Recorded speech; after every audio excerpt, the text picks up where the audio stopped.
అయితే రాఖీ పౌర్ణమి కూడా తొందరలో వస్తుంది. రాఖీ పౌర్ణమి కూడా కవిత వెళ్ళి అన్నకి రాఖీ కడుతుందా? అదేవిధంగా సంతోష్ కూడా రాఖీ కడుతుందా అని చెప్పేసి ఒక చర్చ అయితే జరుగుతుంది. జనరల్‌గా రాఖీకి పెద్ద ఏమంటారు రిస్ట్రిక్షన్స్ ఏముండవు. ఖచ్చితంగా రాఖీ కడతాను. అందులో అనుమానం ఏం లేదు. రామన్నకు ఖచ్చితంగా రాఖీ కడతాం. ఈ బీసీ రిజర్వేషన్ల అంశంపైన కూడా బీజేపీ ఇప్పటివరకు చేస్తున్న ప్రకారం ముస్లింలకు సంబంధించిన అంశంపైన కూడా రాష్ట్ర ప్రభుత్వం ఆలోచన చేయట్లేదు, రాష్ట్ర ప్రభుత్వ నిర్ణయం కూడా తప్పని కూడా ఇప్పటివరకు బీజేపీ అంటుంది. దానిపైన మీ కామెంట్స్ ఏంటి?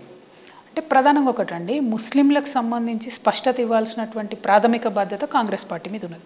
ఎందుకంటే వాళ్ళు ఏం చెప్పారు, 46% బీసీలు ఉన్నారు, 10% బీసీ ముస్లిమ్స్ ఉన్నారని చెప్పారు. అంటే వాస్తవానికి నువ్వు ఇవ్వాల్సిన రిజర్వేషన్ ఎంత? 56%. ఎవరి ప్రకారం? రాహుల్ గాంధీ గారి ప్రకారం.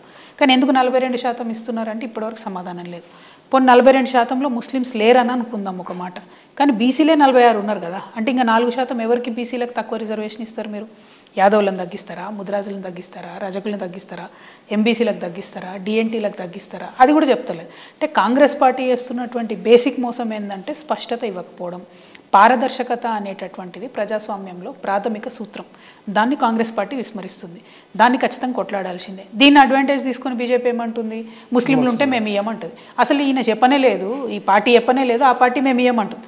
అంటే ఇది ఎట్లా ఉందంటే ఇద్దరు కలిసి అసలు బీసీలకు మొత్తం రిజర్వేషన్ లేకుండా ఎత్తగొట్టాలి కాబట్టి నేను కొట్టినట్టు చేస్తా, నువ్వు ఏడ్చినట్టు చేయని డీప్ అండర్స్టాండింగ్తో రెండు జాతీయ పార్టీలు కూడా చేస్తున్నాయి. సో ఈ రెండు జాతీయ పార్టీల మోసాన్ని ఎక్స్పోజ్ చేయడానికి నేను 72 గంటల నిరాహార దీక్ష చేద్దామని నిర్ణయం తీసుకోవడం జరిగింది. దానికి మేము పర్మిషన్ అడిగినాం. ఓరల్గా 24 గంటలు ఇస్తామని చెప్పి ప్రభుత్వం చెప్పింది. కాదు, 72 గంటలు ఇవ్వాల్సిందే అని మేము కోర్టును కూడా అప్రోచ్ అయినాం. ప్రభుత్వాన్ని కూడా మళ్ళీ డిమాండ్ చేస్తున్నాం.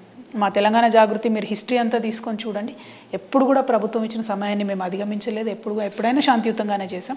72 గంటల సమయం ఇస్తే అన్ని కులాల బీసీ బిడ్డల యొక్క మనోభావాలను వెలిబుచ్చేటటువంటి అవకాశం, సమయం దొరుకుతుంది. కాబట్టి ఇవ్వాలని ప్రభుత్వాన్ని మరొకసారి విజ్ఞప్తి చేస్తున్నాం. గత 10 ఏళ్లలో కూడా బీసీలకు సంబంధించిన రిజర్వేషన్ అంశంపైన కూడా గత ప్రభుత్వం కూడా ఎక్కడ ఆలోచన చేయలేదు. అప్పుడు కవిత కూడా ఎమ్మెల్సీగా ఉన్నారు, కానీ కేసీఆర్కి ఎందుకు చెప్పలేదు అనేది కూడా విమర్శలు వస్తున్నాయి. అదేవిధంగా గతంలో కూడా రిజర్వేషన్లకు సంబంధించి కూడా బీఆర్ఎస్ ప్రభుత్వమే తగ్గించింది అనేది కూడా ఒక విమర్శ ఉంది. అది కరెక్ట్ కాదండి. సాంకేతిక పరమైన అంశాలు తెలియని వాళ్ళు మాట్లాడేటటువంటి మాటలు తప్పితే అది నిజం కాదు. ఇక కాంగ్రెస్ పార్టీ కావాలని చెప్పి కేసీఆర్ చేయలేదు అని బ్లేమ్ చేయడానికి చేస్తుంది. కానీ ఆనాడు కేసీఆర్ గారు ముందున్నటువంటి పరిస్థితి ఏంటంటే, ఇప్పుడు ఎట్లయితే ప్రభుత్వానికి కోర్టు చెప్పిందో మీరు సెప్టెంబర్ 30 లోపల పెట్టాలని, అప్పుడు కూడా 100 రోజులలో పెట్టాలని చెప్పారు.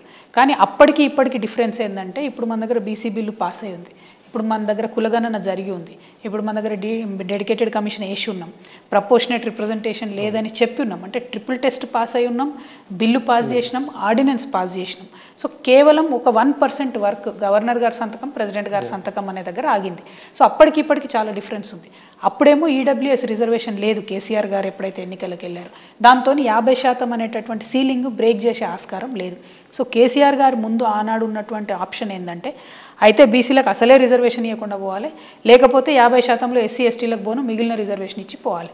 వారు మిగిలిన రిజర్వేషన్ ఇచ్చిపోయినారు. సో వారి చిత్తశుద్ధిని 0 ఇవ్వకుండా కేసీఆర్ గారు 29% ఇచ్చిండ్రన్నది చూడాలి. కానీ అది పక్కకు పెట్టి ఎక్కువ ఇవ్వకుండా తక్కువ ఇచ్చిండ్రు, మీరు తగ్గించిండ్రు అని ఉట్టిగా బురద జల్లే ప్రయత్నం చేస్తే అది ప్రజలు కరెక్ట్ కాదు. కోర్ట్స్ చెప్పినాయి, కేసీఆర్ గారు చెప్పారు, పేపర్లు ఉన్నాయి, అవి చూసుకోవచ్చు ఎవరైనా కూడా.